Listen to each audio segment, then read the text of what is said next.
Muy buenas tardes, estimado público, conectado a esta primera sesión del Encuentro Bicentenarios, reflexiones acerca de nuestros procesos independentistas del siglo XIX. Esta tarde tenemos una misión muy especial realmente al dar inicio a un encuentro que durará hasta el viernes 30 de esta semana, de este mes, en el que hemos invitado como Museo Antropológico y de Arte Contemporáneo a 9 distinguidos historiadores de Guayaquil para conversar acerca de estos procesos de independencia. No estamos hablando solo del Bicentenario de Guayaquil, aunque es nuestro eje central, puesto que a partir del 9 de octubre de 1820 se produce una serie de procesos de independencia que van a configurar la historia a partir de este siglo XIX. En esta primera sesión vamos a tener la participación del doctor Benjamín Rosales Valenzuela y del arquitecto Melvin Hoyos. Vamos a tener de cada uno una participación de aproximadamente 30 minutos con su conferencia. Al final vamos a tener una participación del público que está invitado a ponernos en el espacio de comentarios de Facebook las inquietudes, las preguntas, los comentarios que tuvieran para nuestros conferenciantes del día de hoy. Entonces, dicho esto, y además anunciándoles que quienes se inscribieron van a tener un enlace también ahí en los mensajes, los comentarios de Facebook, para que vayan registrándose en las sesiones de cada día, ¿no? Estas son las personas que han solicitado tener un certificado de asistencia. Con mucho gusto lo damos porque creemos que realmente esta es una jornada muy importante, la que empezamos el día de hoy. Antes de darle paso al doctor Benjamín Rosales, voy a dejar a nuestra directora, Mariela García Caputi, con palabras de introducción a este importante encuentro bicentenarios. Bienvenida, Mariela.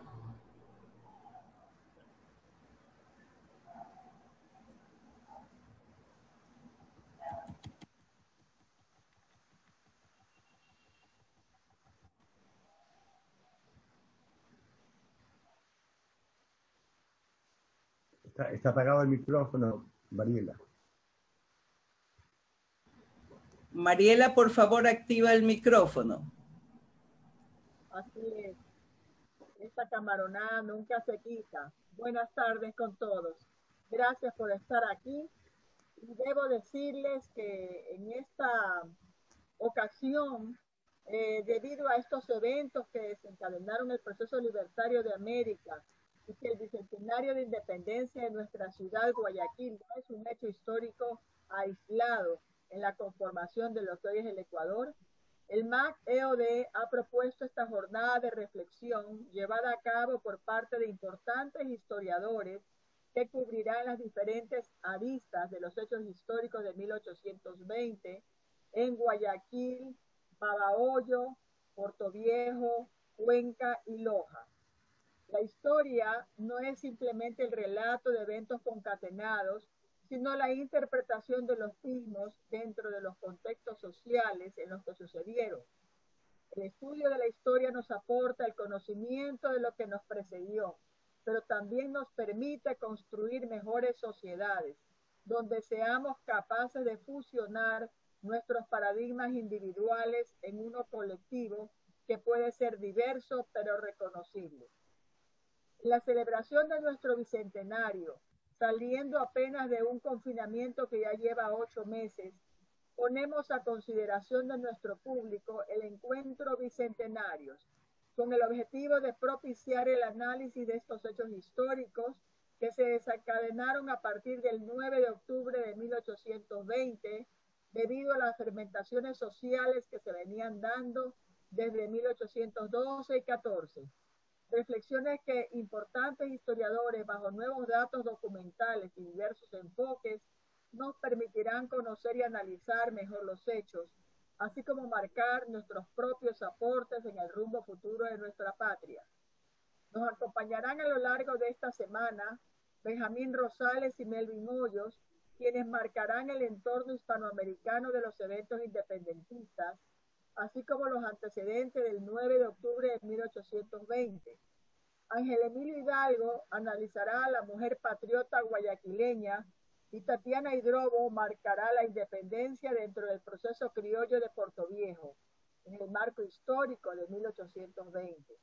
Víctor Hugo Arellano y Carmen Dueñas de Anhálter nos brindarán enfoques desde el papel jugado por San Martín en la independencia de Guayaquil, a la comparación entre el reglamento provisional de la provincia de Guayaquil y la primera constitución con la de 1830. Finalmente tendremos a Hugo Calle con un breve recorrido histórico sociocultural de los partidos de Babahoyo, Baba, Pueblo Viejo y Palenque de la gobernación militar de Guayaquil durante el proceso histórico de la independencia española. A Willington Paredes con un análisis sobre estos 200 años de libertad y las propuestas de independencia y autonomía. A José Carlos Arias cuestionando también, lo tendremos si había otra salida, a través de un estudio comparativo que está llevando a cabo, analizando los originales de actas de independencia de Guayaquil, Cuenca, Loja y Quito. A todos ellos agradezco profundamente su entrega colaborativa en nuestro proyecto, así como a instituciones como el Archivo Histórico Municipal de Loja, que nos viene acompañando en estos estudios archivísticos, y a la PUSE, TED de Portoviejo, que hoy se estrena con esta cadena de estudios desde la carrera de jurisprudencia. Finalmente, hoy tengo el deber, honor y privilegio de dedicar este encuentro bicentenario a José Antonio Gómez Iturralde, ilustre señor de la historia al que le calzan también las palabras que Juan Estruch dedicara a José Joaquín de Olmedo. Cito a Guillermo Arosemena de Diario Expreso. Feliz, 1000 veces feliz el hombre de bien, que termina en paz una larga carrera de saber y de bondad. Deja por último beneficio en pos de sí una memoria honrada como herencia gloriosa. Toño, como le decíamos, tuvo la gracia en el empeño de rescatar al Archivo Histórico del Guayas a través de la alianza que la Fundación Miguel Azpiazu Carbo realizó con el Banco Central del Ecuador en su sucursal mayor de Guayaquil. Fue su director por 14 años, reactivándolo para la consulta y la investigación que dio el feliz resultado de un fondo muy importante de ediciones bibliográficas alrededor de Guayaquil histórico y moderno, urbano y rural. Más aún, la orientación hacia la capacitación de maestros y estudiantes distinguió al Archivo Histórico del Guayas en su época de director. Lamentablemente, circunstancias históricas por todos conocidas lo apartaron de este espacio archivístico, que tuvo que prescindir de los especialistas que proporcionaba la Fundación Miguel Azpiazu Carbo. Nos queda ahora ser creativos y buscar alianzas si queremos continuar con la energía que orientó a José Antonio y a otros guayaquileños como él en pro del Archivo Histórico del Guayas. José Antonio continuó con su vida prolífica de estudio e investigación dentro de una institución que no ha perdido su memoria ni el espíritu de ser guayaquileño, como es el Club de la Unión, nuestra ciudad, al que no podemos dejar de reconocer el amor que se dirigieron en sus socios por su pueblo natal. José Antonio nació 1 de octubre y se nos fue en este mes de julio. Este dijo que llegaría al 2020, pese a algunos quebrantos de salud que tuvo. Lamentablemente creo que se le olvidó especificar el mes. Por ello, en nuestro bicentenario le rinde homenaje póstumo por su legado a nuestra identidad como un señor de la historia al que siempre honraremos en nuestra memoria. Muchas gracias.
Muy bien.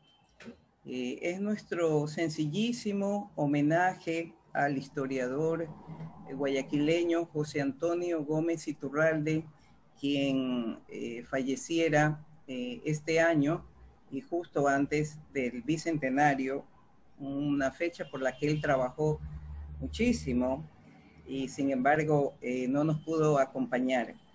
Como dijo nuestra directora, este encuentro bicentenario está dedicado a la memoria de José Antonio Gómez Iturralde. Vamos a empezar con la participación de Benjamín Rosales Valenzuela. Él es ingeniero, diplomático e historiador guayaquileño. Cristobalino se graduó de ingeniero industrial en Bradley University en Peoria, Illinois, Estados Unidos. Realizó estudios de diplomacia y ciencias internacionales en la Universidad de Guayaquil, donde obtuvo el título de licenciado en diplomacia. En 1996 publicó el libro Un puerto de paz y progreso. En 2004 publicó El general José de Villamil y la independencia de Hispanoamérica. En el 2011 tradujo al español la obra Las antigüedades de Manabí, Ecuador, tomo 1, del investigador estadounidense Marshall Saville. Es miembro de número de la Academia Nacional de Historia, pertenece también a la Academia Nacional de Historia Militar, fue presidente de la Academia Nacional de Historia, capítulo Guayaquil. El doctor Benjamín Rosales va a referirse a la revolución de Guayaquil en el proceso de la independencia hispanoamericana. Bienvenido, doctor Rosales.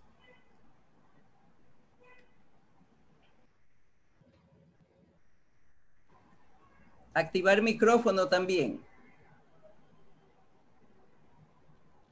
Doctor Rosales, active micrófono.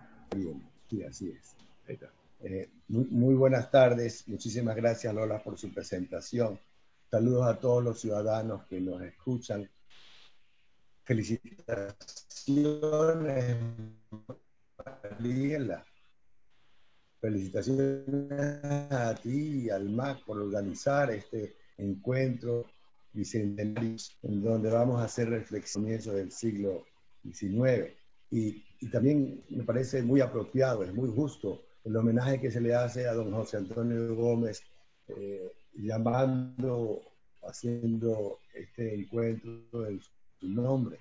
Realmente él hizo una, como tú dijiste, Mariela, y rescató el archivo histórico, pero no solo eso, sino que se dedicó a investigar esa inmensa obra que realizó diferentes cosas de la cultura y de la historia de Guayaquil y del Ecuador.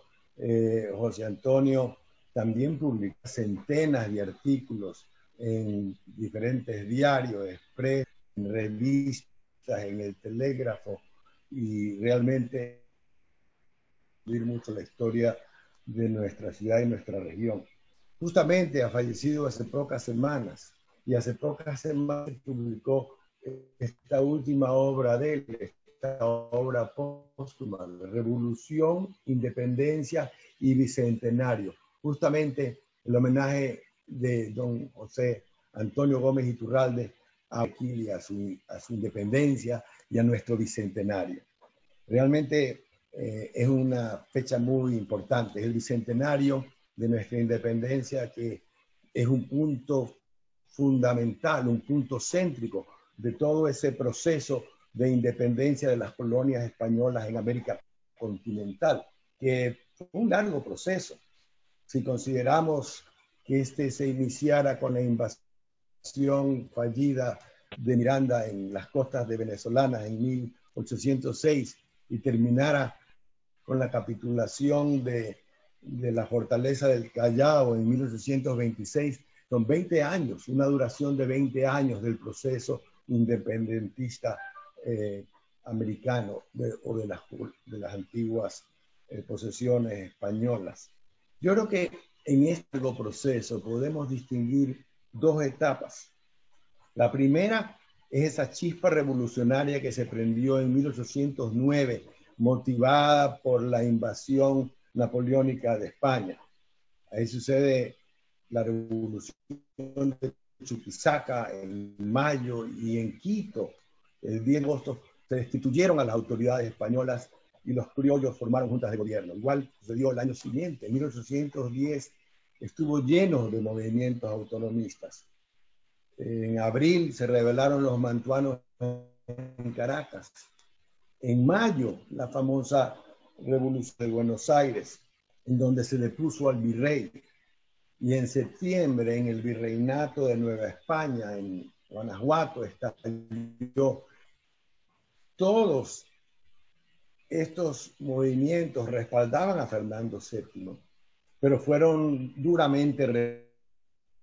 Los ánimos revolucionarios se aplacaron un poco, diría yo, cuando la monarquía constitucional en Cádiz en 1812. Y para fines de 1814, casi todos estos movimientos habían sido destruidos.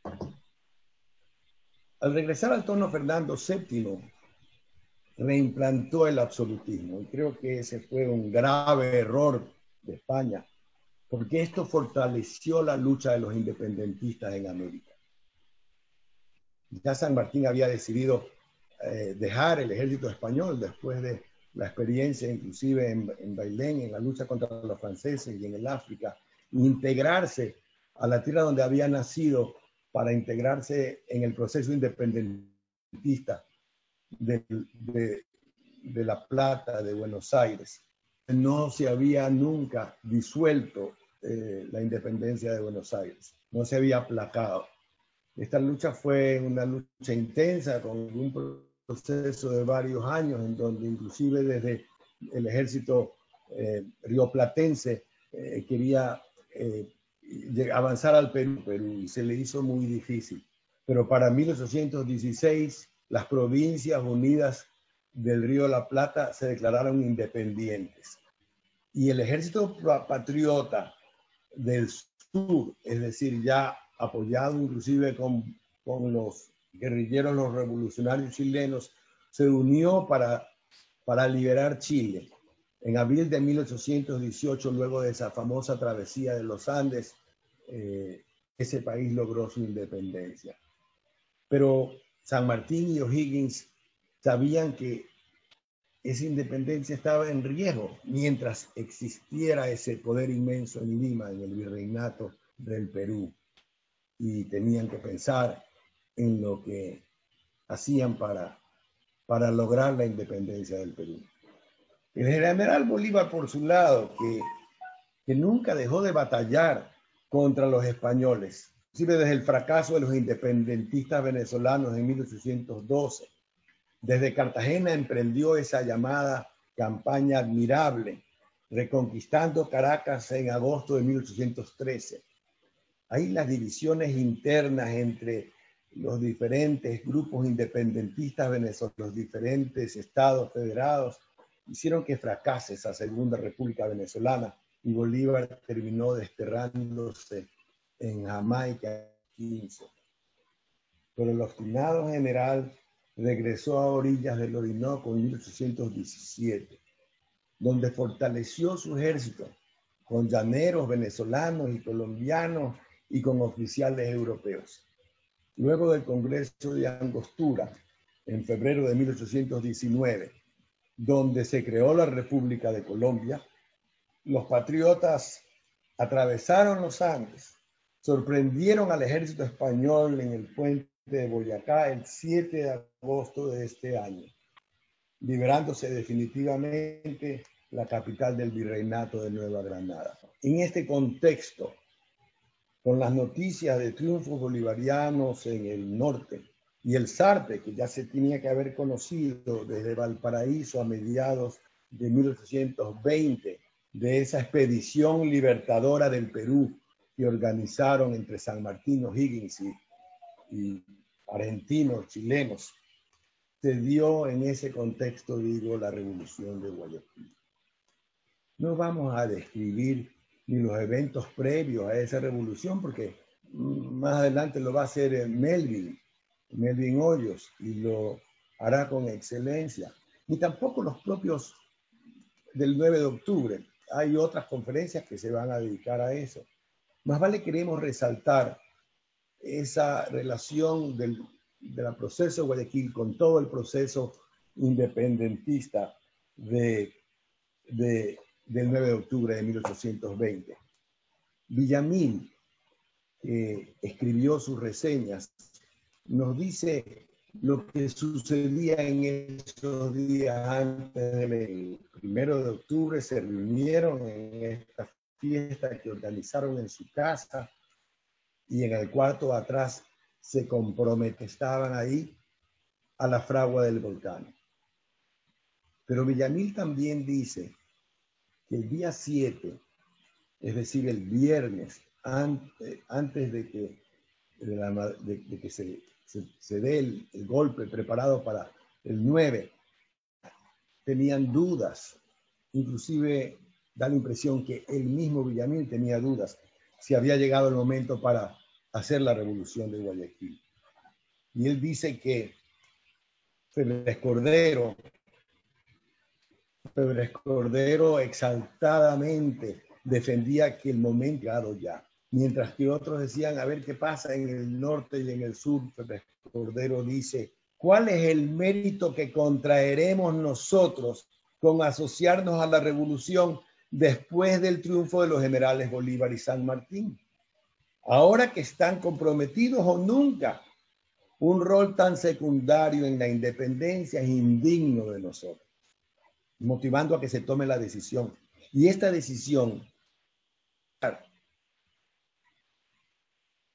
la defendía porque él decía que tan solo la noticia de la independencia de Guayaquil, cuando esto llegara al ejército del norte y al ejército del sur, les iba a levantar el ánimo, iban a levantar el espíritu, y que hubiera tenido un efecto moral en esos revolucionarios en Colombia y en el Perú, para que la independencia de Hispanoamérica sea efectiva y vaya para adelante. Si revisamos, por otro lado, el origen de los patriotas que participaron en la revolución del 9 de octubre, claro, pero nos ayuda a afirmar cómo este proceso revolucionario de Guayaquil es parte de este proceso hispanoamericano. Veamos, por ejemplo, entre los guayaquileños más importantes están Antepara, está Roca, está Garaycoa, están los Elizalde, y hay muchos más, decenas de jóvenes guayaquileños. Pero también estaba Villamil. Villamil nació en Luisiana española y había levantado su espíritu revolucionario en Cádiz y después en Venezuela antes de venir a Guayaquil. Se sentía hispanoamericano. Y aquí una oficial importante fue Escobedo, que era el segundo en la principal fuerza militar de la ciudad, y él era de Arequipa. El sargento Álvarez, que le decían Cacique Álvarez, y toda su tropa de cusqueños fueron parte del proceso independentista y de la revolución del 9 de octubre. Así como también Letamendi, Urdaneta y Febres Cordero, esos tres oficiales venezolanos entusiasmados con la independencia. Entonces el proceso, el evento, la revolución importante de esa revolución continental y un eje importante. José Joaquín de Olmedo, presidente de la Junta de Gobierno que dirigió la provincia libre de Guayaquil durante 20 años, esta unidad hispanoamericana y esa lucha para lograr la independencia, no solo de Guayaquil, sino de Quito y de toda la audiencia de Quito, organizando las fuerzas para hacerlo.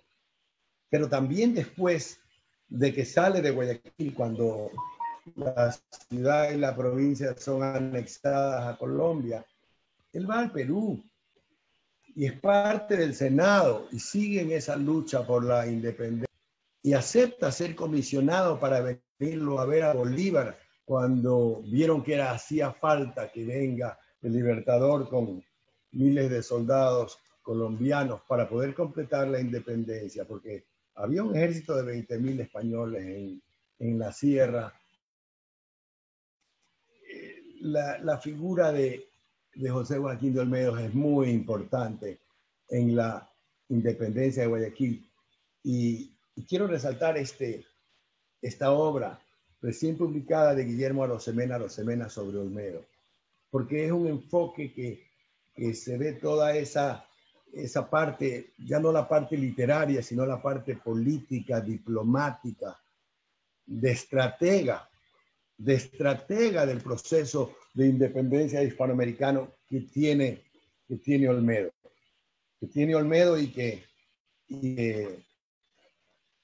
Y que lo hacen no solo que sea Olmedo considerado padre de la patria ecuatoriana, sino que sea de las figuras importantes de América.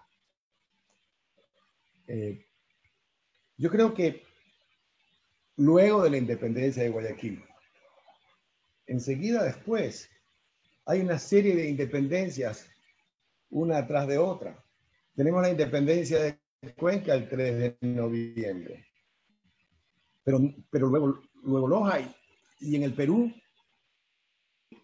Trujillo proclama su independencia el 29 de diciembre de ese mismo año de 1820, 80 días después de la independencia de Guayaquil.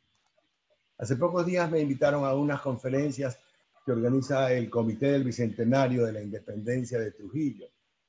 Y hemos hablado de estas cosas y estas relaciones de la independencia de Guayaquil y la influencia que ésta pudo tener en la proclamación de la independencia de Trujillo. Claro, San Martín influenció muchísimo, pero también influenció el hecho de que al norte de Trujillo ya estaba importante, al norte de Trujillo, y estaba independiente. Y luego de la declaración de Trujillo, pocos días después, los primeros días de enero del 21, Piura también se declara independiente, y ahí el puerto de Paita, muy cercano a nosotros. Entonces, la independencia de Guayaquil influyó en el resto del proceso, no solo de la independencia del Ecuador, sino también de la independencia del Perú y la independencia en general de Hispanoamérica. Yo creo que luego de la independencia, luego de la guerra de la independencia que organizara Olmedo y los patriotas guayaquileños desde Guayaquil, que fue apoyado por el ejército colombiano y finalmente también por el ejército de San Martín, con la llegada del general Santa Cruz y un contingente de más de 1.500 hombres, en donde venían unas buenas caballerías argentinas y peruanas. Se pudo lograr el triunfo en Tapi de las caballerías y luego el triunfo en Pichincha. Pero ahí no acabó la participación de Guayaquil en su independencia hispanoamericana. Guayaquil fue un eje fundamental, estratégico y logístico, y además de aporte económico para la independencia, para fortalecer el ejército con el que Bolívar, Sucre, Bolívar, los generales pudieron emprender y lograr en el año de 1824, luego de las batallas de Junín y Ayacucho. Entonces, la participación de Guayaquil en la independencia hispanoamericana es fundamental. Yo creo que es algo que tenemos que celebrar. Y yo creo que este bicentenario que nos ha tocado, como dice Mariela, celebrarlo bajo estas condiciones especiales de pandemia, este bicentenario debemos de verlo como el comienzo de esta celebración de un proceso de independencia que no acaba sino algunos años después. Y finalmente podemos verlo como el inicio de la formación de esta República del Ecuador, porque finalmente lo que los patriotas guayaquileños hicieron al iniciar esa guerra de la que nos habla, esa lucha de Guayaquil por el Estado de Quito, de que nos habla nuestro insigne historiador Julio Estrada y Casa. Luego del triunfo de esa guerra, formamos partes todos de Colombia, pero 10 años después de la independencia de Guayaquil, se logró el objetivo de tener un solo país en el territorio que formaba parte de la audiencia de Quito. Y ese es el origen, entonces, fundamental y vital del Ecuador, y Olmedo y los personajes que protagonizaron la independencia de Guayaquil son los de atención.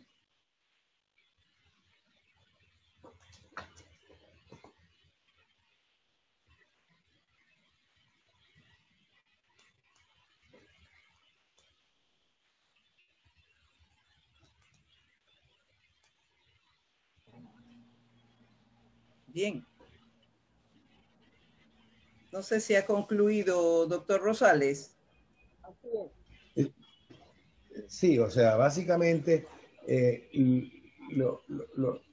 integrando el tema, la independencia es parte de este gran proceso hispanoamericano y creo que tiene le da la fuerza vital para que esa independencia, digamos, se termine pocos años después de la revolución de Guayaquil. Si no se daba la revolución de Guayaquil en el 9 de octubre, el proceso independentista hubiera sido mucho más largo, el proceso independentista de toda América, más allá del Ecuador. Muchas veces tendemos a verlo como únicamente independencia de Guayaquil y el Ecuador, pero somos parte de esa independencia de toda América.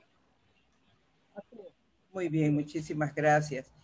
Yo tengo una inquietud respecto de lo que usted en algún momento mencionó, pero creo que la voy a dejar para más adelante, para que Como podamos... para poder dar el panorama a nuestros oyentes, las personas que se han conectado a esta conversación. Y por eso quiero darle paso al arquitecto Melvin Hoyos, historiador, coleccionista guayaquileño, que realizó estudios de historia del arte en la Universidad de la Sorbona, en París, Francia. Es miembro de la Academia Nacional de Historia.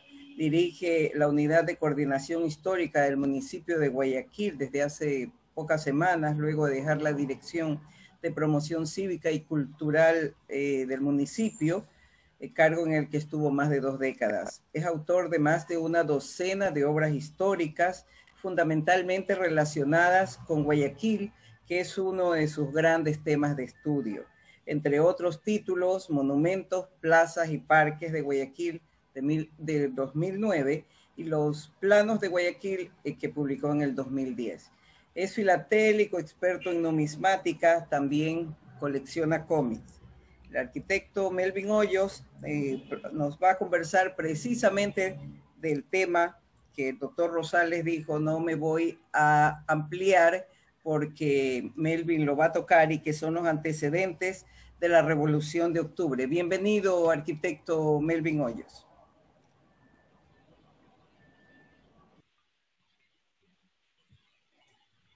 Muchísimas gracias por la invitación. Me pareció interesantísimo tu intervención, Benjamín. Yo voy a hablar efectivamente de los antecedentes de la Revolución de Octubre, pero con una visión que normalmente no es la que hemos leído. Es una visión que está sustentada en algunos libros que hemos podido conseguir en los últimos 10 años, como por ejemplo este trabajo, que es el manifiesto de Manuel Joaquín de la Pezuela, publicado en el año de 1821, luego de que sacan a Manuel Joaquín de la Pezuela de su cargo por haber perdido a Guayaquil.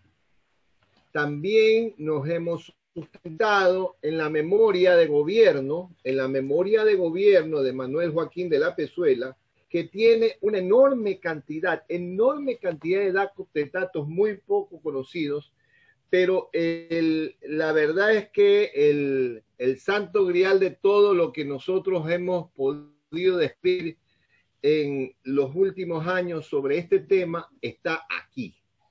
Este es un libro que es parte de una colección de más de 90 tomos, cuyo nombre es Colección Documental de la Independencia del Perú. Esta colección sale en el Perú, es publicada en de 1975 en adelante, como homenaje al sesquicentenario de la independencia del Perú. Aquí sí se agota todo el tema. ¿Por qué digo que se agota el tema? Porque la gran cantidad de documentos que se encuentran en el Archivo Nacional de Lima están en esta colección. ¿Pero por qué tiene importancia para nosotros? Fácil. nosotros dependíamos en lo militar, dependíamos del Perú, del Virreinato de Lima. En lo administrativo dependíamos del Virreinato de Santa Fe de Bogotá. En consecuencia, una enorme cantidad de información está en Lima. Cuando los peruanos sacaron esta colección, incluyeron obviamente todo lo que se refería a Guayaquil. Para mí es muy grato comentarles de que más de 30 tomos de esa colección contienen información que para nosotros es prácticamente desconocida. Y en consecuencia de lo dicho, y en vista de poder haber tenido la suerte de conseguir todos los tomos, me di a la tarea de revisar absolutamente todo e ir encajando cronológicamente la información para poder tener un cuerpo de antecedentes que nos permitiese ahora sí conocer con precisión meridiana cómo mismo fue la realidad del inicio de esta revolución, que de no haber sido como hemos descubierto que fue, hubiera sido un verdadero suicidio. El asunto es como sigue. Nosotros hemos podido tener a través del tiempo información que venía básicamente, que fueron sacados, pues obviamente escritos mucho después de la Revolución de Octubre por el general José Villamil. Estos testimonios fueron de alguna manera también el sustento de lo que escribió Roca y de lo que escribió Fajardo. Si nosotros observamos lo que escribieron los tres, que es el inicio de este es el inicio realmente de todo lo que sabemos sobre la Revolución de Octubre, nos vamos a dar cuenta de que esta es la base documental o la base testimonial en la que Camilo de Struge va a construir todo lo que va a decir en su libro La Revolución de Octubre, que firmará como Dame Cur en el año 1920. Libro que fue cuestionado en su momento. ¿Por qué? Porque los que chequearon el libro, que eran Pedro José Huerta, Gabriel Pino Roca y Carlos Alberto Flores, dijeron que tenía sus falencias muy grandes y que era repetitivo de todo lo que ya se venía diciendo. Pero existía un libro interesante, muy interesante, que por haber sido publicado en Argentina en el año 1875, no era un libro que utilizaban mucho nuestros historiadores porque era poco conocido. Me refiero a la entrevista de Bolívar y San Martín escrita por Jerónimo Espejo. Esa obra traía una clave, que es el punto de partida para entender el cuerpo antecedente de la Revolución de Octubre. Dicho esto, es importante que podamos tener una muy amplia apertura de lo que vamos a escuchar, porque va a cambiar completamente lo que hemos venido nosotros leyendo y oyendo a través de los años. Lo que conocíamos como antecedentes era básicamente de que la forma en que era tratado el criollo era tan injusta que provocó una fermentación social a través de todos los virreinatos, audiencias y capitanías, porque, entre paréntesis, no podía ser posible que el criollo así tuviese la preparación académica, la experiencia requerida. No podía jamás optar por tener un cargo público, porque el cargo público debía ser de un español nacido en la península.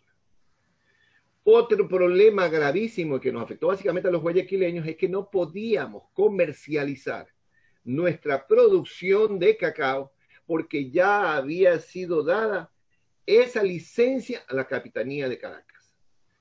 Estas cosas fueron poco a poco generando un malestar importante dentro de la sociedad, pero los guayaquileños, después de 1816, con la llegada de Brown, comenzamos a alentar, a juicio mío, una vana esperanza de libertad. ¿Por qué vana? Porque cada vez más Manuel Joaquín de la Pezuela enviaba tropas a Guayaquil que cogiesen y tuviesen el dominio del lugar más estratégico que había en la costa del Pacífico. Puerto abrigado, puerto que era lugar de salida de una enorme riqueza natural, riqueza maderera, riqueza de cacao, riqueza de café, jarcia y otros muchos productos, y también de una gran cantidad de productos que venían desde Europa. Esto de aquí hacía de este lugar un lugar realmente importante para la corona española y particularmente pues para el virreinato de Lima. Pero ¿qué va a pasar entonces? ¿Qué cosa va a suceder que debe ser considerado un antecedente importante para que sucediese lo que sucedió la noche del 8, madrugada del 9? Manuel de Mendiburo, el gobernador que tuvo Guayaquil antes de Pascual Vivero, era un hombre que tenía un problema psicológico con los soldados y dijo que los tenía porque hay una gran cantidad de testimonios que cuentan de que Mendiburo le hacía servicios especiales, los castigaba injustamente grupos importantes de la tropa, y no solamente de la tropa normal, sino también del escuadrón de caballería, de la brigada de artillería. Tenía un problema contra la soldadesca, los detestaba. ¿Y qué es lo que comienza a suceder con los soldados de la tropa española, del ejército español acantonados en Guayaquil? Comienza a cogerle odio. ¿A quién? A la ley, al representante del rey, que en este caso pues es el gobernador. Esto es muy importante que lo tengamos muy presente para lo que vamos a seguir escuchando. Si esta era la situación que la conoció en su momento Manuel Joaquín de la Pezuela, ¿cómo puede ser posible que Manuel Joaquín de la Pezuela no tuviese el cuidado de cambiar rápidamente al gobernador? No lo hizo. No lo hizo. Ya sabía desde el año 1819 que esta situación se presentaba en Guayaquil. Primera cosa que puede ser considerado un antecedente muy importante.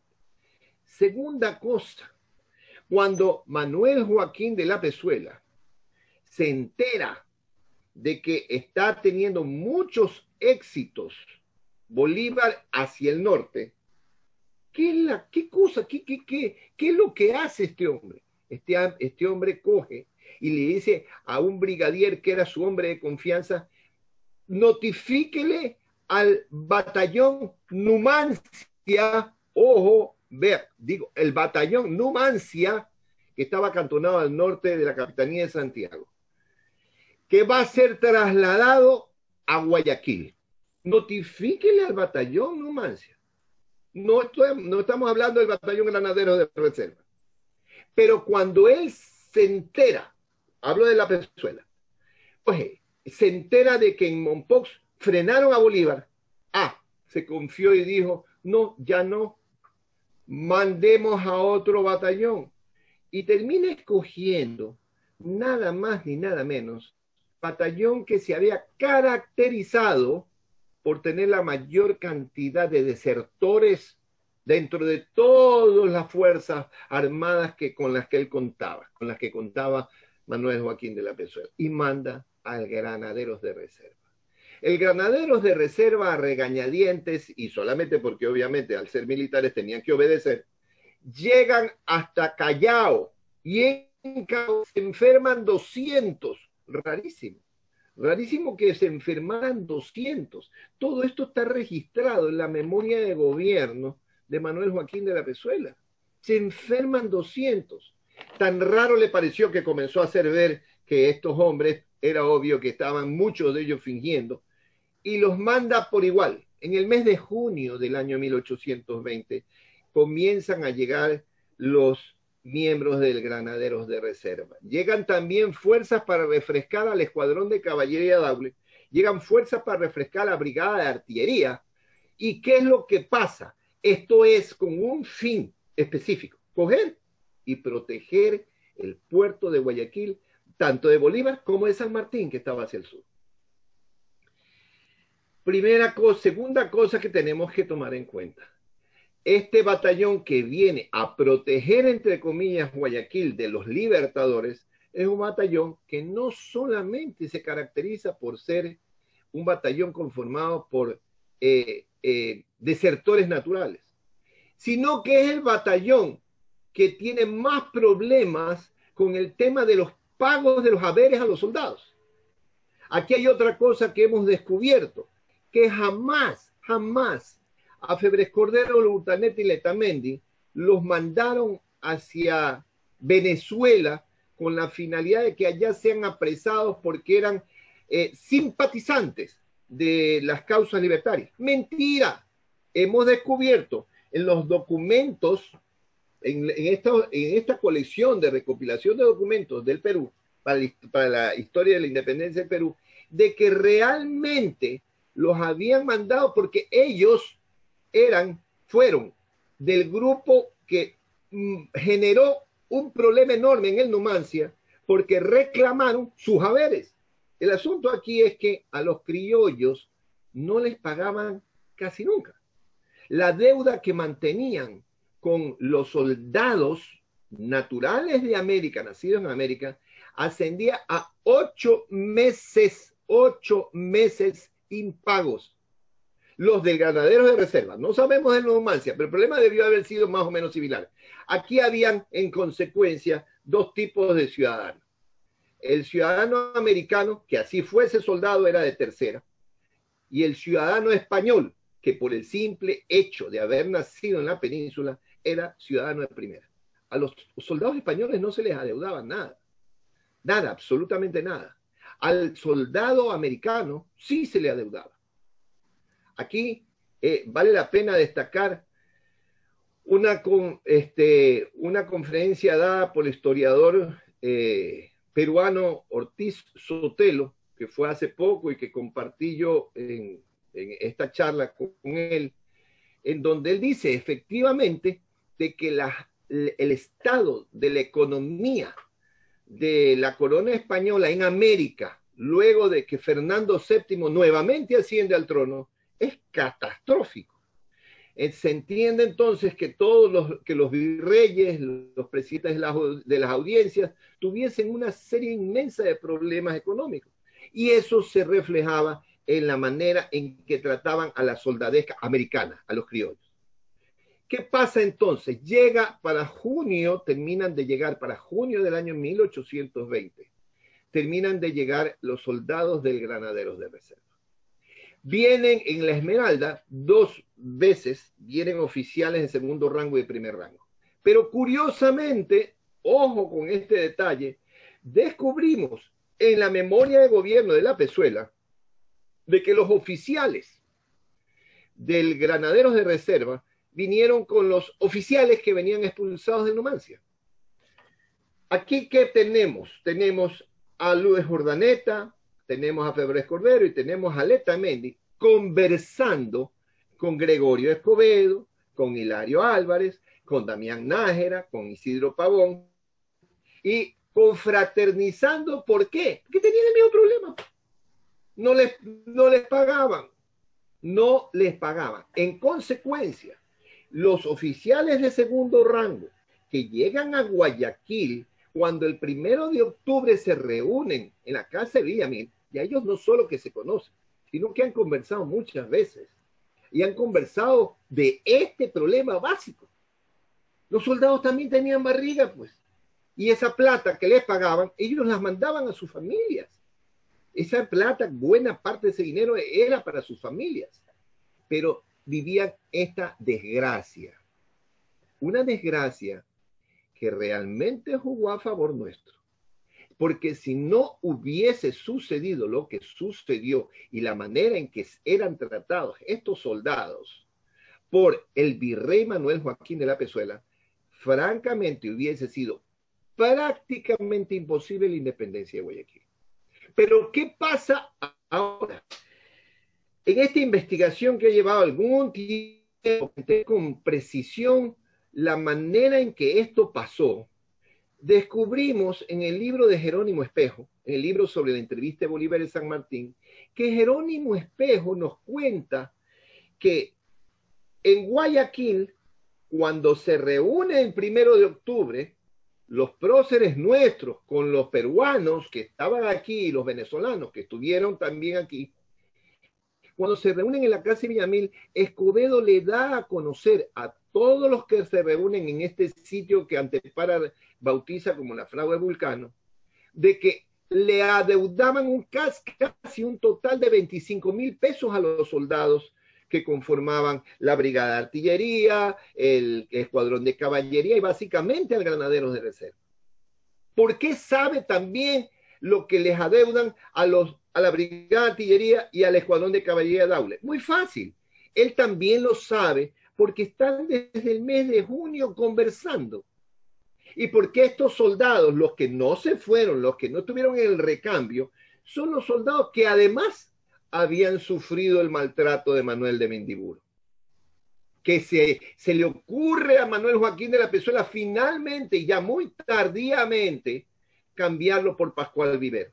Ya cuando el estado de descomposición de esos soldados era enorme, cuando ya esos soldados no querían saber nada de la corona española, y eran los soldados que cuidaban los bienes de la corona española. Aquí tenemos entonces un panorama que se nos abre sumamente interesante.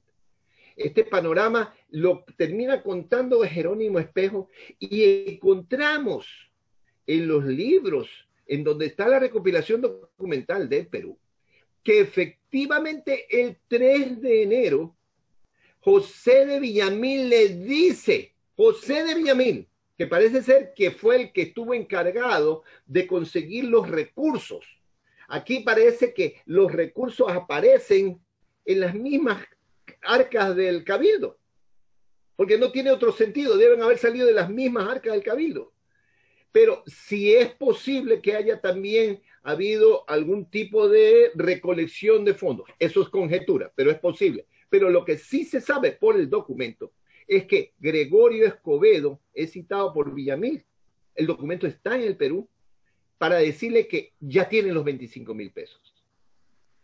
Estos 25.000 pesos sería de dárselos a la soldadesca para poderle pagar esos sueldos que le adeudaba la corona y atraer las simpatías de ellos para la causa libertaria. No era prudente. Y no era prudente, y así se lo hace saber Escobedo al mismo Villamil, y se lo va a hacer saber después a todos los complotados, que lo ideal era entregarles el recurso, esos recursos, después de ver los resultados de la revolución. Ahora sí entendemos, y con mucha claridad, la seguridad que tenía Escobedo cuando decía, no se derramará ni una gota de sangre.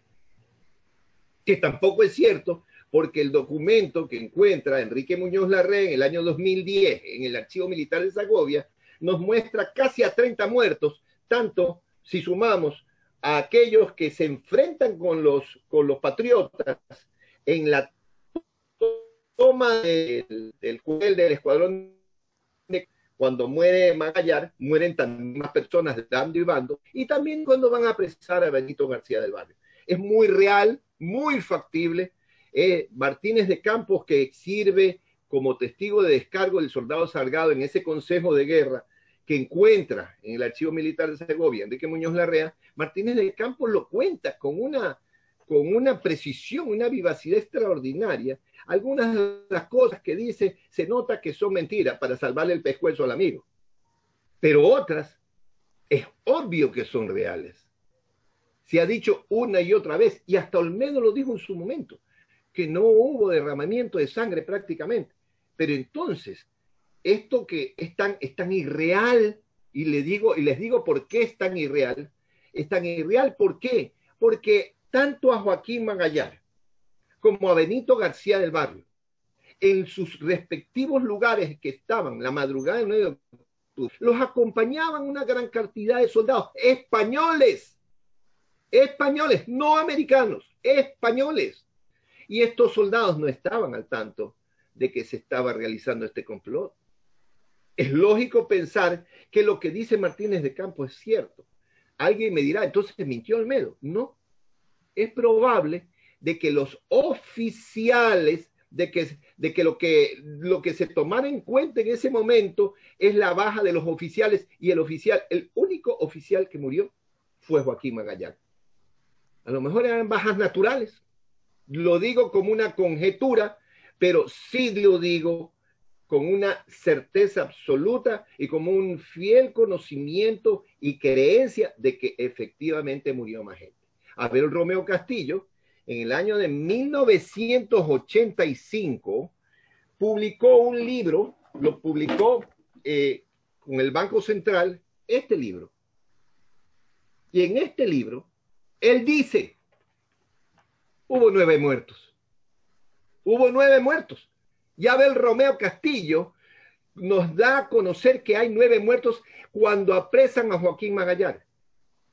Con el descubrimiento del Consejo de Guerra al soldado Salgado, por Enrique Muñoz Larrea, descubrimos mucho más. Es la versión que viene del lado de los españoles. Tiene sentido, tiene todo el sentido del mundo. Entonces, ¿qué tenemos acá? Acá tenemos ya una revolución total y absolutamente real y factible. Una revolución en la que hubo más muertos porque tiene sentido, tiene lógica. Una revolución en la que fueron comprados, y hay que decirlo, porque esto es historia, no es la novela, ni es narrativa y cuento, no, y la historia de nuestra independencia. Fueron comprados los soldados pagándoles el sueldo. Fue una bendición que así sucediera. No le quitan nada de épica a la Revolución de Octubre, porque al saber que murieron muchos más, fue bastante más difícil de lo que nos han contado. ¿Qué tenemos acá entonces? Tenemos un grupo de soldados que, conversada la situación por Gregorio Escobedo a través de toda esa semana de la conspiración, como la llama Jorge Pérez Concha en su estudio sobre el tema, tenemos que este señor logra que plieguen a favor de nuestra independencia todos los soldados americanos, los soldados criollos, la independencia. Y ahí con la que él va, y el último día antes de la revolución, el día 8 de octubre, le va y le dice a Villamil, no se derramará ni una gota de sangre. Él está seguro, no está tan seguro Villamil. No están tan seguros otros. Finalmente pasará lo que les he comentado. Tomarse la casa donde estaba Benito García del Barrio costó vidas. Tomarse el escuadrón de caballería Daule costó vidas. Finalmente la toma de la batería de las Cruces, del Fortín de la Planchada, la toma de la brigada de artillería, del cuartel de batallón de milicias no, porque el batallón de milicias estaba formado por guayaquileños, pero la toma del Fortín de San Carlos también, la toma de los fortines y la toma de los cuarteles fue un éxito. ¿En qué momento le dieron la plata a los soldados? Esto me atormentaba, les voy a ser muy, muy sincero. ¿En qué momento les dieron la plata a los soldados? Y estaba entre líneas metida la respuesta en el libro de Camilo de Estruje. El 9 de octubre, cuando forman a la tropa para agradecerle, Olmedo, les dan un bono. Está en el libro de Camilo de Estruje, firmado con el seudónimo de Dame Curto. Y el bono va de arriba para abajo, diciendo a los capitanes 50 pesos. Y va contando para abajo hasta los soldados rasos. Y si nosotros hacemos una simple operación aritmética, nos van a dar más o menos 24,000 y pico de pesos. Aquí estaba la respuesta. No les dieron la plata como que dice, aquí está ustedes, este es el sueldo que les adeudaban. No, les dieron un bono. Les dieron un bono que sumado era el sueldo que les adeudaban. Y eso nos hace reflexionar sobre todas las vicisitudes que tuvieron que ver o tuvieron que enfrentar nuestros próceres para poder hacer realidad un imposible. Señores, esto era un imposible, era un suicidio. Guayaquil tenía 15,000 habitantes.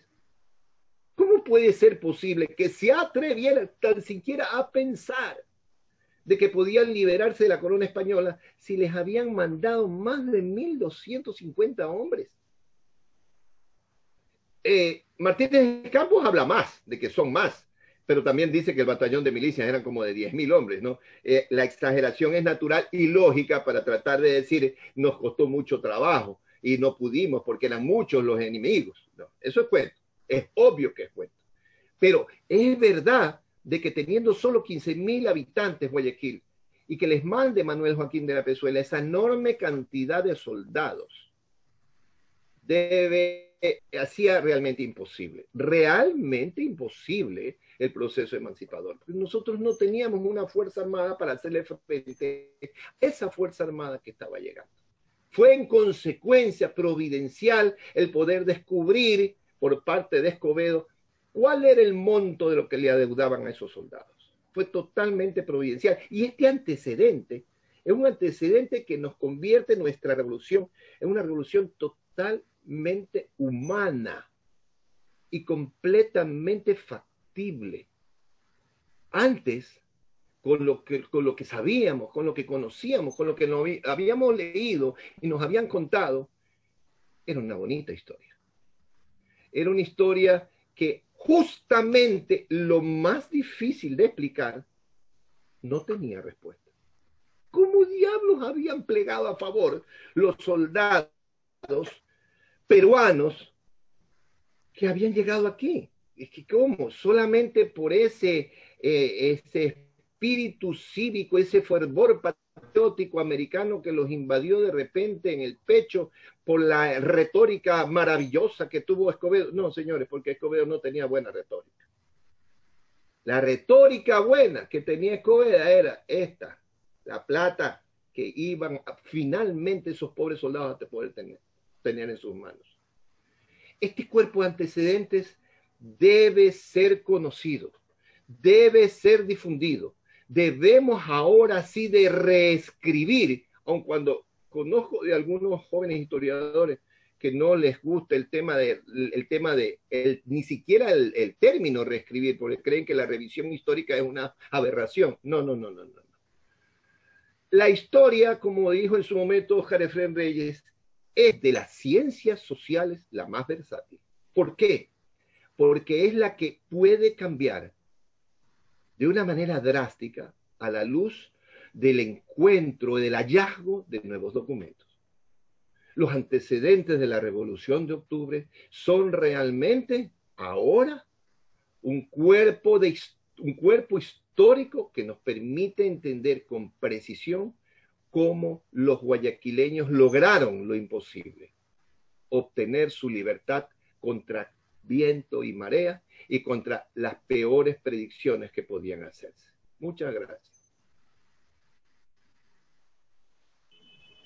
Muchas gracias, arquitecto Melvin Hoyos, por esta participación que nos da nuevas luces sobre los antecedentes de la Revolución de Octubre. En este momento vamos a abrir un espacio de diálogo que podría ser también entre Benjamín y Melvin, y de las inquietudes que nos han hecho llegar a través de los comentarios del Facebook. Yo me había quedado con una inquietud respecto de la participación del doctor Rosales, porque él comentó que había sido invitado desde Trujillo para unas jornadas de recordación del Bicentenario. Yo quería preguntarle cuál es la visión que se tiene de ese lado respecto del proceso de independencia de Guayaquil de octubre de 1820. Bueno, desafortunadamente, así como pasa aquí en Trujillo también, somos generalmente muy localistas y vemos lo nuestro y no vemos lo otro. Y mi presentación fue digamos, muy bien acogida en el sentido de que ellos poco conocían de la independencia de Guayaquil. Luego, hablando con más profundidad, comienzan a salir información de otros que participaban en esta conferencia, que hablaban de que habían documentos en Jaén y en otros lados del Perú que daban noticia de la independencia de Guayaquil. Es decir, que la independencia de Guayaquil se supo a pocos meses de todo el norte del Perú, no solo en Trujillo, sino en las otras provincias del norte del Perú que se independizaron una después de la otra, después de la de Trujillo. Entonces, en algún momento dado, yo creo que también es importante relacionar esta independencia de Guayaquil, que estuvo en esta crisis el año 20, a fines del año 20, después del primer Huachi, y después de Verdeloma, donde pierden los cuencanos su independencia, y Tanizagua, que fue un lanzamiento audaz que se sacrificó más al escuálido ejército guayaquileño, que quedara desprotegida.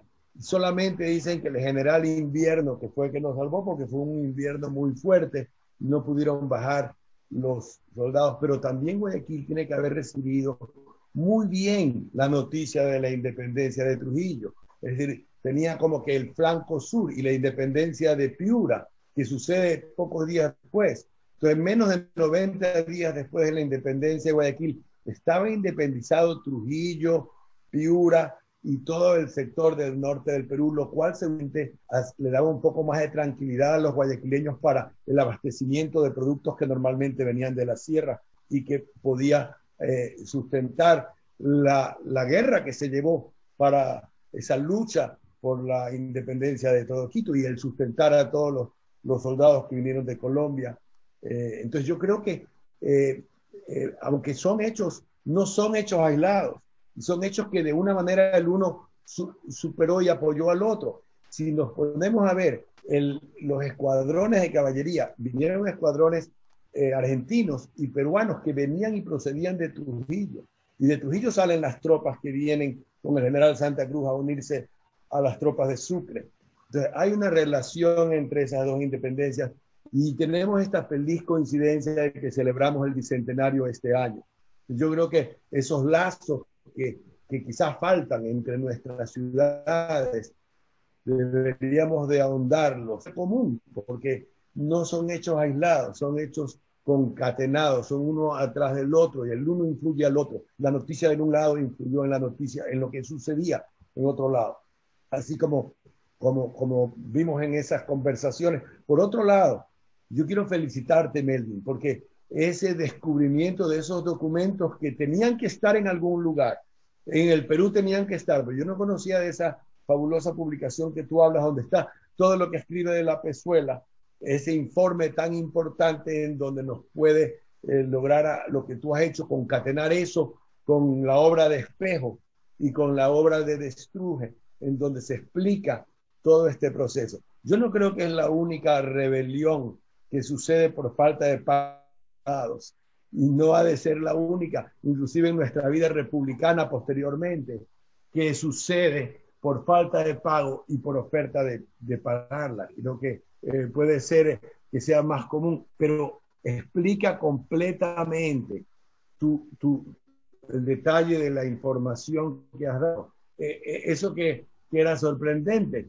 que se hayan acogido a la labia de Nájera y de Escobedo toda la tropa del Granaderos. Entonces, más allá que eso, hubo ese factor económico que es lo que es la cadena que faltaba para concatenar. Y concuerdo contigo que todavía no tenemos una certeza, ni sabremos, y quizás posteriormente sabremos más de cuántos muertos mismos hubieron. Y no solamente ahí, sino que tenemos que saber, bueno, cuántos murieron en el primer Huachi, o será posible saber, y cuántos murieron en las otras batallas. Porque toda esa lucha de Guayaquil por la independencia de Quito, esa no fue incruenta. Hubo un Huachi, un primer Huachi. Hubo un Tanizagua que también fue. El segundo Huachi fue desastroso. Mueren personas como Antepara, quedan miles de heridos. ¿Y cuántos más de los guayaquileños ilustres pueden haber padecido ahí? Claro, claro. Entonces, fue una lucha cruenta. Y gracias a la diplomacia esa es que pudimos conseguir que San Martín envíe al importantísimo contingente militar que ayudó a ganar Tapi y Pichincha. Claro. Y yo no creo que haya sido solo gestión de Sucre o de Bolívar. Yo pienso que ahí la influencia de Olmedo es importantísima. Entonces la participación, esa forma diplomática de actuar, tanto con la tropa, con los ciudadanos, con los líderes de los países vecinos de Olmedo, consiguió ese aporte militar de Colombia y luego del Perú, que son los que permitieron que se logre vencer en esa lucha por la independencia de Quito. Entonces, yo creo que hay que resaltar la figura de Olmedo. No, así como dice Guillermo, no es que era únicamente poeta, quizás no le gustaba la cosa pública, se vio forzado a ocupar el puesto, que no lo quiso recibir el 9 de octubre, pero un mes después no le quedó de otra. Y lo hizo en su ocasión también sus otros trabajos, pero siempre rehusó. Él no le gustaba estar escribiendo poesía, pero cuando actuó lo hizo con diplomacia, lo hizo con tino, lo hizo con inteligencia, y eso es lo que hace que el objetivo de Guayaquil y de la independencia de Guayaquil, que fue liberar todo el territorio de la Audiencia de Quito, se lograra en menos de 2 años. Claro, claro. Totalmente de acuerdo. Tenemos unas inquietudes aquí. Hay un gran número de personas conectadas, estudiantes de la carrera de Derecho de la Pontificia Universidad Católica del Ecuador en la sede de Manabí, el campus de Puerto Viejo, estudiantes de la Universidad de Cotec y muchas personas de diferentes partes del país que están siguiendo con mucha atención esta conversación entre ustedes y de ustedes hacia nosotros. Ahora que mencionan a Olmedo, alguien pregunta cuál era la coincidencia de Olmedo con Bolívar en la época en que Guayaquil se libertó. ¿Dónde estaba Bolívar y dónde Olmedo? Benjamín, contéstale. Es decir, estamos hablando de que Bolívar todavía tiraba pantalla de republicano, pero luego se fue haciendo monárquico. Yo creo que Bolívar estaba digamos, en la guerra en Colombia, estaba lejano físicamente, pero yo pienso que una de las cosas que hay que rescatar del espíritu de ese Olmedo es que él cuando dejó de ser monárquico, digamos así, después de su participación en Cádiz, Guillermo especula cuando cambió y se hizo independentista, y creo que es algo importante que hay que analizar y estudiar, todavía no lo tenemos claro, pero él nace como independentista republicano. Elijan las autoridades y llama y convoca al Consejo Electoral para un mes después, en donde participaban representantes de toda la provincia, de Manabí, del sur, de Pueblo Viejo, de Daule, de toda la provincia, para participar en el colegio electoral donde se eligió a la Junta de Gobierno que él presidió. Entonces él respetó eso, ese republicanismo, mientras tanto Bolívar se convirtió cada vez más en un ser autoritario, fue haciéndose más prepotente, fue avanzando en ese espíritu de dominar todo el escenario, y eso fue acrecentándose, y cuando llegó luego después de la batalla de Junín de Ayacucho, y Bolívar lo que quiso es una constitución en que lo pusiera de vitalicio, y nunca aceptó el federalismo que hubiera sido una salida para esa gran república de Colombia que él pretendía hacer. En un momento dado, cuando el Ecuador mismo se hace independiente, estamos todavía en 3 departamentos, el federalismo todavía era una visión que se hubiera podido concretar, pero tenían yo creo que quizás la experiencia que tuvo Bolívar luego de esa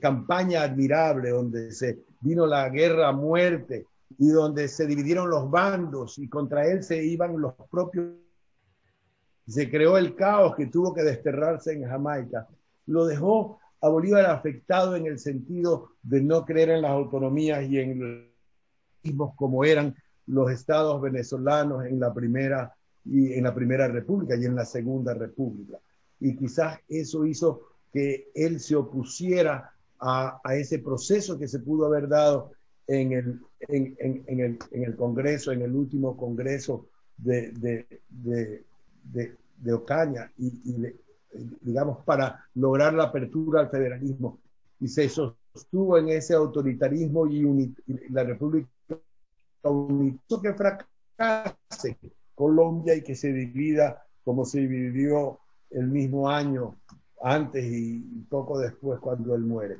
Entonces yo pienso que eran muy que Olmedo, sin querer el poder, sin buscar el poder, aceptó y lo hizo de una manera republicana, como lo hizo en todos los otros eventos cuando él participó en la República del Ecuador, que inclusive pues hasta casi al final de su vida, enfermo ya, seguramente acepta irse contra Flores, que había sido su amigo de tantos años. Es interesante la figura de Olmedo y es interesante la relación de Olmedo con Bolívar, de Olmedo con Flores, que la describe muy bien Guillermo Arosemena. Yo les recomiendo el libro de Guillermo porque podemos entender esa figura tan compleja y tan difícil que es Olmedo, pero que es tan representante de ese ecuatoriano republicano, demócrata, que quiere, digamos, oír la opinión y la decisión de todos. Yo quisiera añadir algo a lo que dice Benjamín. Quisiera añadir algo. Es que, y este algo está relacionado con lo que estaba haciendo Bolívar cuando Olmedo estaba tratando de mantener la libertad del territorio libertado y de independizar el resto de la audiencia. Olmedo tenía un objetivo puntual. Ya teníamos un Estado libre que se había estructurado del 8 al 11 de noviembre de 1820, creando una suerte de germen de constitución que nosotros conocemos como el reglamento provisorio, con 20 artículos perfectamente estructurados que algunos ven como casi como una copia en síntesis de la Constitución norteamericana. Y esto ya estaba estructurado, ya lo tenía hecho. La intención de Olmedo en ese tiempo era coger que sirviese este Estado como una base para crear una gran república que tuviese como parte territorial de esta república a toda la antigua audiencia de Quito, la República de Quito. Esa República de Quito, ese era su objetivo final. La República de Quito, que como es obvio y tendría como capital a la ciudad de Guayaquil y como eje de acción al Estado Libre de Guayaquil.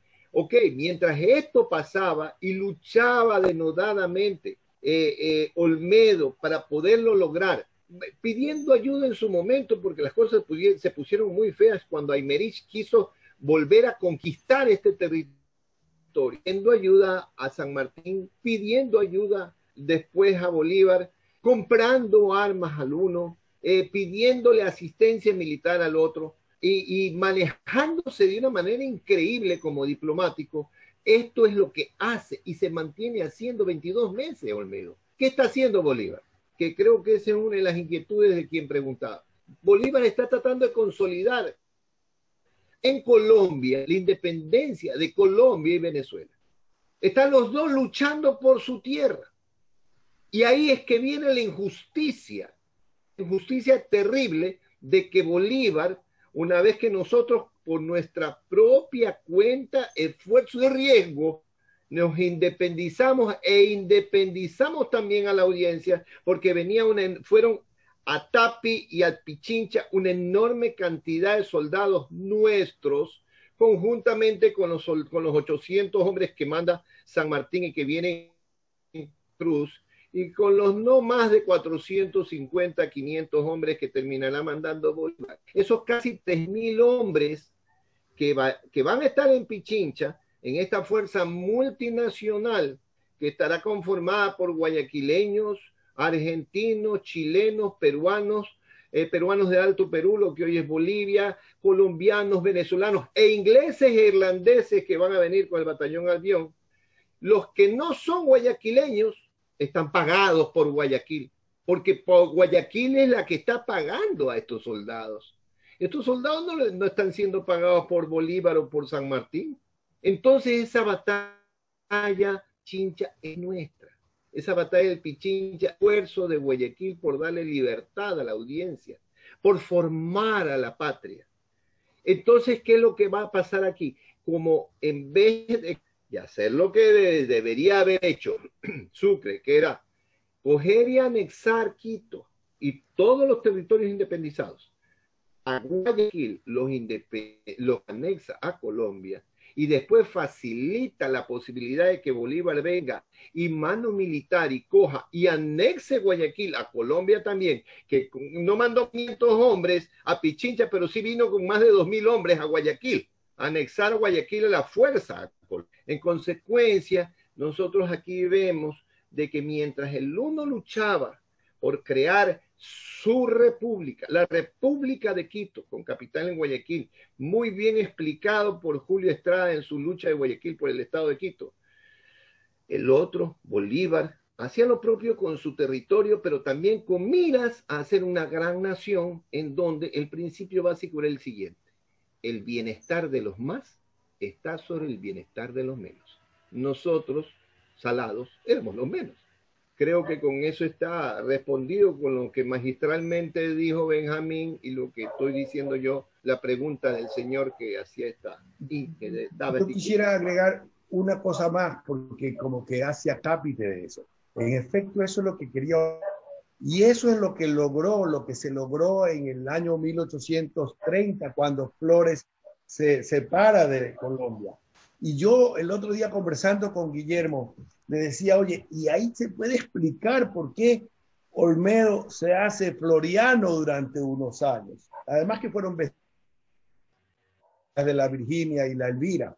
Pero la oda esa a Miñarica es a veces inexplicable, pero esa batalla de Miñarica era para consolidar ese estado del Ecuador o estado de Quito que Olmedo siempre buscó.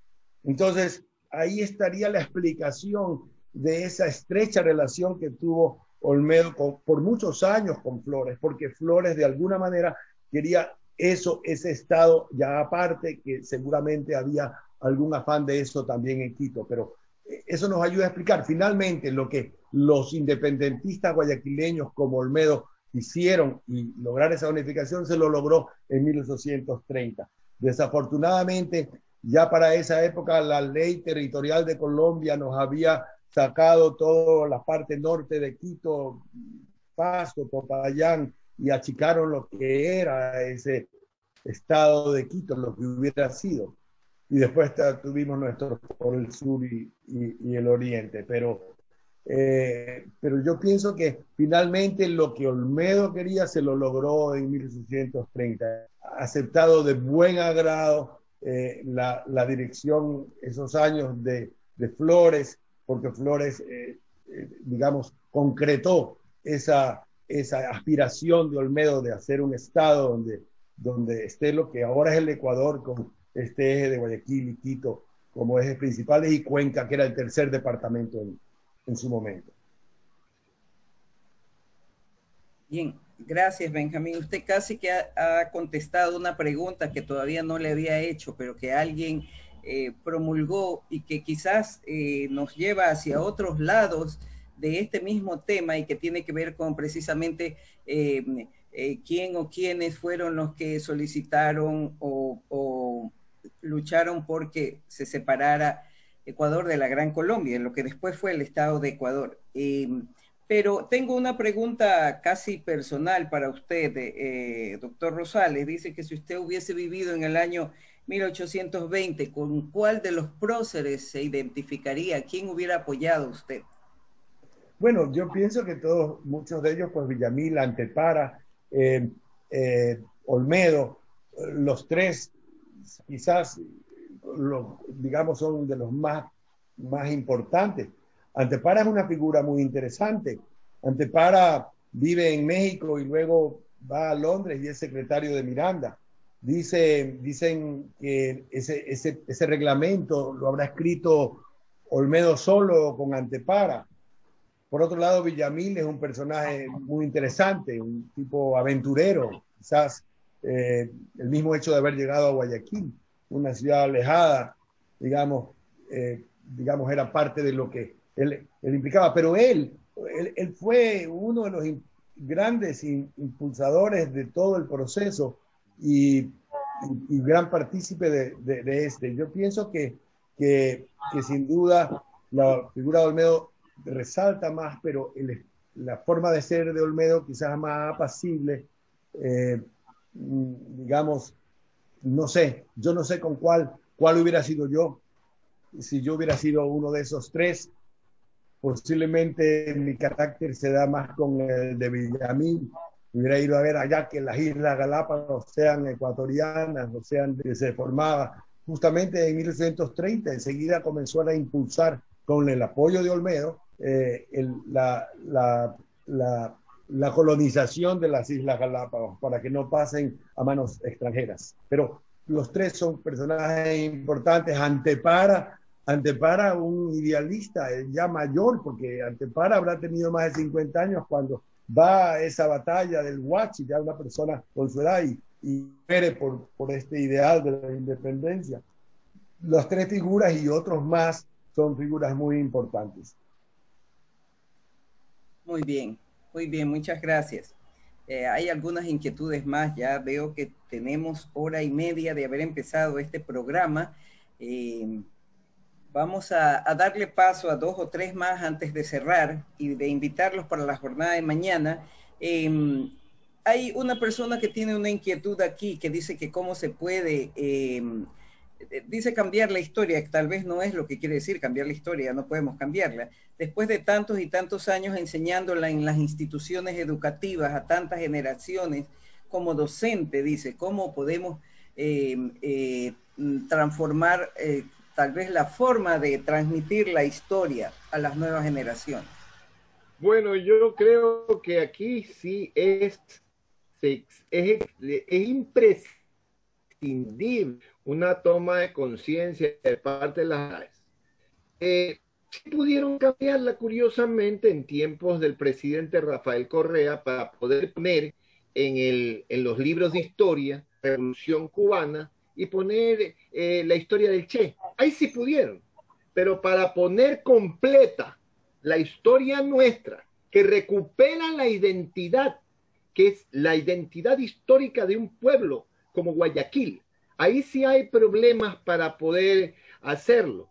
El Ministerio de Educación no tuvo ningún empacho ni ningún problema para que de un plumazo se cogieran y se hicieran estos cambios realmente grotescos en los libros de educación primaria y secundaria. Ahí sí no hubo problemas. Pero cuando nosotros queremos que las nuevas generaciones conozcan nuestra historia, ahí sí hay problemas. Yo pienso de que esto depende de una toma de conciencia por parte de las autoridades que hacen la educación en nuestra patria para que se recupere la identidad histórica, no solo de Guayaquil, sino del Ecuador entero, de esas identidades locales de Cuenca, de Portoviejo, de Esmeraldas, de Ambato, del propio Quito, y hacer una suerte de obras como las que ya existieron en el pasado, como las obras del lugar natal que existían en la época de nuestros padres y abuelos y que tanto bien hicieron a nuestros mayores, porque ellos sí tenían bien clara su identidad histórica.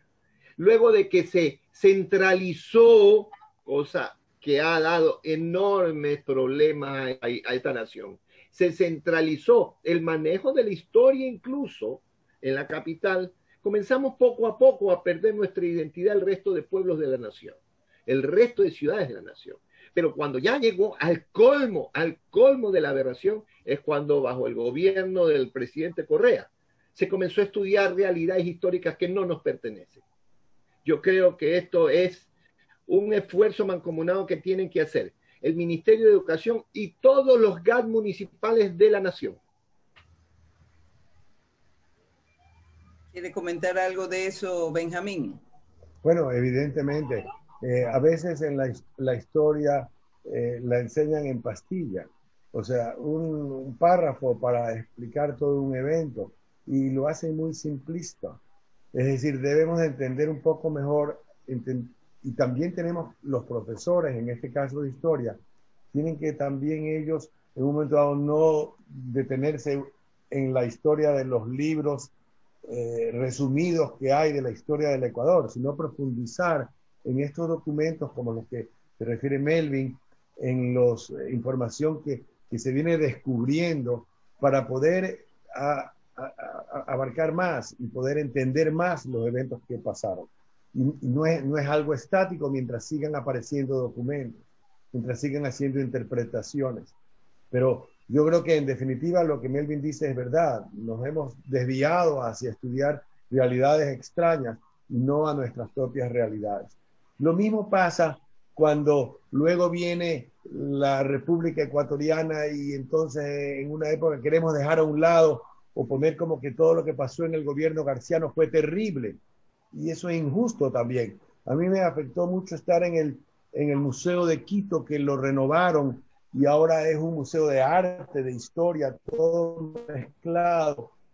No resaltan, digamos, ponen la parte mala de Rocafuerte y no ponen lo importante que hizo en materia educativa, en materia de construcción vial, en efecto que fue una persona autoritaria. Lo mismo sucedió con algunos líderes, pero a veces queremos tapar partes que tienen partes todo en la historia y todos los personajes de la historia. Tienen partes positivas y partes negativas. Lo mismo García Moreno, lo mismo Eloy Alfaro, lo mismo Bolívar, lo mismo Olmedo. Todos somos humanos, todos son seres humanos. Entonces a veces se trata de ensaltar al uno porque era liberal y que entonces lo ponen ya como digamos, sin ningún parangón, y al otro, y lo mismo sucede al revés. Entonces yo creo que ser más ecuánimes, estudiar con más profundidad. Yo le dije el otro día al propio Guillermo, luego de leer el libro de él, y después de leer, entenderlo un poco más a Flores. Y esas son cosas que también tenemos que ver. O sea, a Flores lo tenemos como negativo, al otro es positivo. Quizás tenemos que ser un poco más profundidad de ciertas cosas para ver algunas figuras que tuvieron su parte positiva. Siempre han habido figuras negras, como recientemente hemos tenido, y quizás como Vintimilla, pero Vintimilla también hizo algo al comienzo para que lo apoyaran liberales que estuvieran en su gobierno.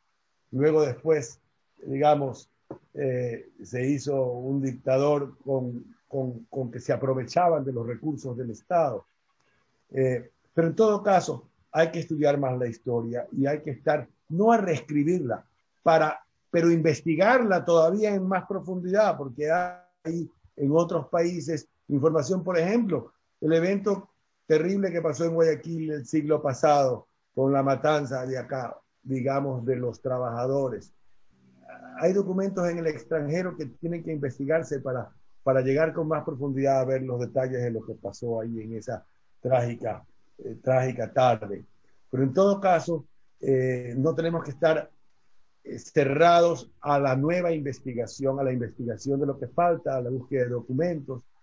Desafortunadamente en Guayaquil, muchas familias tienen la tendencia de guardar los documentos y después pasan a otra y de repente se pierden. Debería de haber el archivo histórico del Guayaquil, todo lo que todavía está en manos privadas para poder entender más a los personajes de nuestra historia.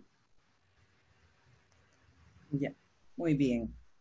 Aquí tengo una pregunta para Melvin, donde le inquieren, ¿sería posible que la nueva información sobre los antecedentes de la independencia de Guayaquil que tienen en Perú, en los tomos que usted indica, pueda llegar a conocimiento del pueblo ecuatoriano?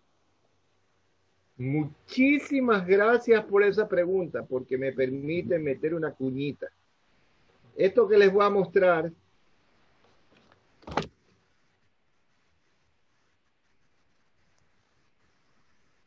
son dos de 16 libros que ya están impresos y que se van a comenzar a entregar a bibliotecas de colegios, universidades, clubes, bueno, a todas las bibliotecas que podamos.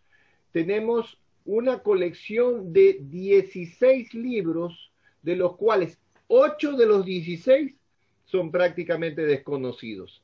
Aquí tienen ustedes Memoria de Gobierno de Joaquín de la Pezuela, y acá tienen el libro de el virrey del Perú, Manuel Joaquín de la Pezuela, refiere el hecho y circunstancias de su separación del mando. Son solamente 2 botones de muestra de esta colección maravillosa que la Municipalidad de Guayaquil, pero particularmente el Comité Bicentenario, liderado por el abogado Nebot, ha hecho imprimir para difundirlo a nivel nacional, con la finalidad de que se conozca esa información que nos ha permitido finalmente revisar la historia de los antecedentes y de la Revolución de Octubre en su totalidad. Van a estar a disposición de toda la nación. Felicidades, Melvin, has hecho el día con esa noticia.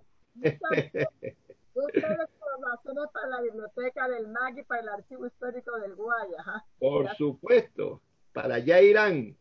Amablemente manda, sí. Realmente, este es un claro ejemplo, ¿no? De lo que da la academia a la ciudad, ¿no? Los GATS, los ministerios de cultura, y cómo el Ministerio de Educación debe de empoderarse para repensar mejor estos pensum académicos y estas bibliografías que recomiendan. Y el objetivo nuestro no es simplemente ponernos a conversar, que la verdad es que he pasado muy bonito oyéndolos a ustedes, realmente me parece que es algo increíble, toda esta energía que despiden con este conocimiento que los dos tienen, y estoy segura que el público estará de lo más emocionado igual que yo, pero lo que importa es concretar, es motivar a la acción, es que las gentes conozcan estas cosas y en cada estrato en que estemos podamos realmente construir una nueva nación. Eso es importantísimo, sin eso no hay forma de construir una mejor calidad de vida para todos nosotros. Muchas gracias, muchísimas gracias por estar aquí. Gracias también.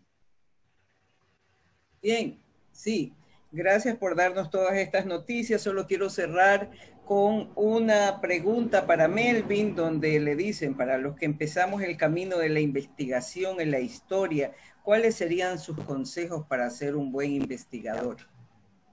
Primero que nada, familiarizarse con las fuentes primarias. Eso es clave. Las fuentes primarias están en los archivos. Familiarizarse con los documentos, aprender a leer documentos y a sentir qué debió de haber sentido, vivió el documento. Aprender a interpretar los documentos. Cuando ya nosotros estamos familiarizados con maneras primarias, ahí recurrir a la bibliografía. Hay bibliografía antigua, maravillosa, que normalmente la gente no recurre a ella. Por ejemplo, el libro que les citaba de Jerónimo Espejo del año 1000, publicado en 1875 en Buenos Aires, sobre la entrevista de Bolívar y San Martín. Es un libro extremadamente raro, pero está en nuestras bibliotecas. Recurrir a bibliotecas antiguas, al Archivo Histórico del Guayas, al Archivo Histórico de la Ciudad, a la Biblioteca Antigua de la Universidad de Guayaquil, porque allí hay verdaderos tesoros en donde se encuentra la verdadera historia de nuestra tierra. Eso es lo que el novel investigador debe hacer.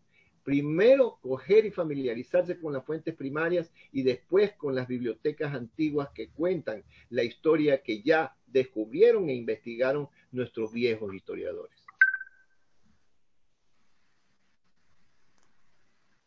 Muy bien, creo que es una muy buena línea de respuesta para quienes están interesados en investigar y profundizar nuestra historia.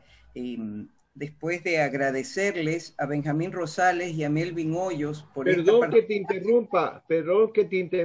Me gustaría que me preguntes a mí también qué prócer me hubiera gustado ser. Bueno, bien, me hubiera encantado ser León Febres Cordero. ¿Sabe por qué? Porque después de haber investigado cómo era Isabelita Morlas, me hubiera encantado conocerla. Eso es todo. Perdón por la intervención. Es la fantasía también de la historia, ¿verdad? Lola, quería advertir una cosa sobre la investigación histórica. Hoy en día Melvin tiene toda la razón, pero también hay que aprender a buscar por el internet y entrar en bibliotecas, que se puede hacer, es mucho más factible, de otros países, de muchos lados. El internet es una herramienta para los que manejan bien, los jóvenes sobre todo, se les hace más fácil que a nosotros encontrar, buscar y clasificar y digamos poder todo lo que uno puede sacar de esos archivos, clasificar y todo. Hay herramientas que facilitan a los investigadores hoy en día y para trabajar a través de esta fuente maravillosa que es esto que estamos haciendo ahora. Yo quisiera felicitar nuevamente a Mariela, Lola, por esta iniciativa. Yo creo que con esta pandemia, este tipo de conferencia es la adecuada. Todos nos sentimos muy seguros y la amable audiencia, los ciudadanos que nos escuchan también desde su casa y con la comodidad de su casa pueden escuchar la conferencia sin que pasemos ningún riesgo. Así que felicitaciones, Mariela, nuevamente por esa iniciativa tuya y del MAN. Gracias. En nuestro archivo de museos sin paredes. Nos declaramos sin paredes, sin límites. No somos contenedores físicos, somos contenedores como seres humanos. Propagamos las cosas con las herramientas que tenemos a la mano. Muchas gracias. Gracias. Bueno, gracias a ustedes. Solo quiero dejarles la invitación para el día de mañana a las 6 de la tarde. Nuevamente nos vamos a conectar por esta vía para darle paso a Ángel Emilio Hidalgo, quien nos hablará sobre la mujer patriota, imaginarios y representaciones sobre la mujer guayaquileña a raíz del proceso independentista. Y la doctora Tatiana Hidrobo, que hablará sobre independencia, el proyecto criollo de Puerto Viejo. Entonces, los dejo con esa invitación, con esa consigna de acompañarnos mañana a las 6 de la tarde y recuerden que vamos a estar hasta el día viernes en estas conferencias, estas animadas charlas sobre historia del Ecuador. Muchas gracias. Buenas tardes. Gracias, amigo. Buenas noches ya. Buenas noches.